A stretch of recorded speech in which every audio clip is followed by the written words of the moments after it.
কোরআন নাজিলের মাস রমজান। ফামান শাহিদা মিনকুমুশ শাহরা ফালিয়াসুমহু। এই শেষ কথা হলো, আল্লাহ বলেন বান্দা, অতএব তোমাদের যাদেরই জীবনে রমজান আসে, তোমরা যারা সাবালক রমজান পর্যন্ত পৌঁছবে, ফালিয়াসুমহু, তোমরা রোজা রাখো। ওহ, কি মায়া করে আল্লাহ বলছে, এই আমার বান্দা শুনো, রোজা রাখো, রোজা। ফালিয়াসুম, আল্লাহ যেন বলে, এই হায়াত যদি পাও, রমজান পর্যন্ত যদি পৌঁছো, রমজানের চাঁদ যদি দেখো না বান্দা, রোজা রাখো। যদি বলি মাওলা রোজা রাখলে কি দিবেন পুরস্কার, আল্লাহ বলেন আমি না এক মাসেই তোমারে মুত্তাকি বানাই দেব।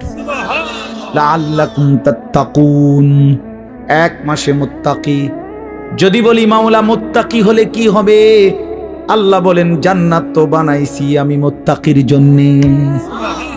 উইদ্দাত লিল মুত্তাকিন, জান্নাত বানানোই হয়েছে মুত্তাকিদের জন্য।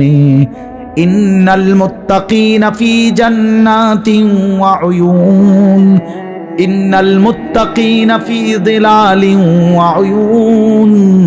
আল্লাহ বলেন আমার মুত্তাকি বান্দারা জান্নাতেই বসবাস করবে।